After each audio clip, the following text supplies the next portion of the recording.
Hello friends, welcome to Jeni's world. Friends, நம்ம டயட்டோட இன்றைக்கி டே 36. ஸோ வந்து பார்த்திங்கன்னா, ஆக்சுவலி நேற்று வீடியோ போட முடியல ஃப்ரெண்ட்ஸ். சுத்தமாக எனக்கு டைமே இல்லை, நான் கொஞ்சம் வெளியே போயிருந்தேன்.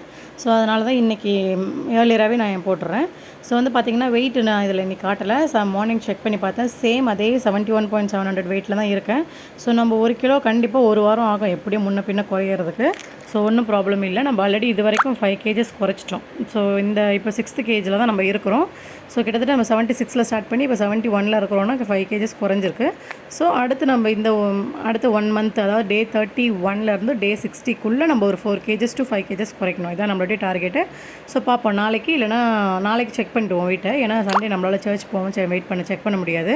ஸோ அதனால் நாளைக்கு கண்டிப்பாக வெயிட்டை செக் பண்ணி அதில் நான் உங்களுக்கு போஸ்ட் பண்ணிடுறேன் ஃப்ரெண்ட்ஸ். ஸோ மார்னிங் வந்து பார்த்திங்கன்னா, நம்ம மார்னிங் வந்து எழுந்தோடனே பார்த்திங்கன்னா, நம்ம எப்போதும் குடிக்கிற அந்த டீ வந்து அந்த கிளாஸ் வந்து நான் இன்னும் கொஞ்சம் அளவு அதிகமாக தான் எடுத்திருந்தேன். ஆனால் அதுக்கப்புறம் அதை கண்டினியூஸாக வீடியோ எடுத்துகிட்டே இருக்க முடியாது, நான் அதை வீடியோ எடுக்கல. பட் நான் அதை விட கொஞ்சம் அதிகமான டீ தான் குடிச்சிருந்தேன். மார்னிங் வந்து பார்த்திங்கன்னா, இதில் காட்டியிருக்க ஃப்ரூட்ஸ் தான், கிரேப்ஸு, வாட்டர்மெலனு, ஆப்பிள் அண்ட் கொய்யா வந்து எடுத்திருந்தேன். அண்ட் லஞ்ச் வந்து பயங்கர எனக்கு பசியாக இருந்தது. ஸோ பிரியாணி கொஞ்சம் எடுத்திருந்தேன். அதாவது நம்ம அந்த கப்பில் சின்ன கப்பு தான், ஆனால் இதில் உங்களுக்கு தட்டில் பார்க்க கொஞ்சம் நிறைய தான் இருக்குது. ஸோ இன்றைக்கி நான் ரைஸ் தான் எடுத்திருந்தேன். இன்றைக்கி எனக்கு அந்த கேழ்வரகு தோசை சாப்பிட சுத்தமாக மூடு இல்லை. ஸோ அதனால் நான் இன்றைக்கி இதை எடுத்திருந்தேன். ஈவினிங் ஒரு கப்பு டீ குடிச்சது, நைட் எதுவுமே சாப்பிடல ஃப்ரெண்ட்ஸ். இதுதான் என்னுடைய டயட் இன்றைக்கி. பட் நம்ம ஆக்சுவலி நம்மளுக்கு ரொம்ப பசிக்குது அப்படின்னா கூட கண்ட்ரோல் பண்ணி தான் இருக்கணும்னு கண்டிப்பாக அவசியம் கிடையாது. ரொம்ப பசிக்கிற டைமில் ரைஸ் சாப்பிடலாம்.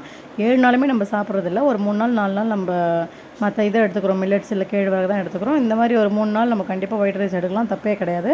பட் நைட் அதுக்கு ஏற்ற மாதிரி கொஞ்சம் சாப்பிடாம, அப்படியும் நைட்டும் கொஞ்சம் பசிக்கிற மாதிரி இருந்தால் கூட ஒரு டீ சாப்பிடும்போது 2 பிஸ்கெட் தொட்டு சாப்பிட்லாம். இல்லைனா வந்து ஏதாவது ஒரு பனானா அந்த மாதிரி ஏதாவது ஒன்று எடுத்துக்கலாம். அப்படி இல்லைனா தண்ணி ஐட்டம் மாதிரி வாட்டர்மெலன் அந்த மாதிரி எடுத்துக்கலாம். ஸோ எதுவுமே சாப்பிடாம தான் படுக்கணும்னு கிடையாது. ஆனால் இந்த மாதிரி நம்ம மதியானம் கொஞ்சம் அதிகமாக எடுத்துக்கிட்டோம்னா நைட் வந்து கொஞ்சம் அளவு கம்மி பண்ணிக்கணும். அப்பயும் தோசை கீசெல்லாம் சாப்பிட்டோம்னா கொஞ்சம் வெயிட் குறையாது. ஸோ இதான் ஃப்ரெண்ட்ஸ் என்னுடைய டயட்டு. பார்ப்போம், நம்மளுக்கு வெயிட் இன்னும் நாளைக்கு எப்படி இருக்குது செக் பண்ணி பார்க்கலாம். ஸோ நீங்களும் இந்த டயட்டில் என் கூட ஃபாலோ பண்ணுறீங்கன்னா எனக்கு கீழே கமெண்ட் பண்ணுங்கள். பிடிச்சிருந்தா லைக் பண்ணுங்கள், ஷேர் பண்ணுங்கள், கமெண்ட் பண்ணுங்கள். மறக்காமல் சப்ஸ்கிரைப் பண்ணி ஆல்ன்ற பட்டனை கிளிக் பண்ணி வச்சுக்கோங்க. அப்போ தான் நான் போடுற வீடியோஸ் உங்களுக்கு ஃபர்தர் நோட்டிஃபிகேஷனில் வரும் friends. So thank you friends, thanks for வாட்சிங்.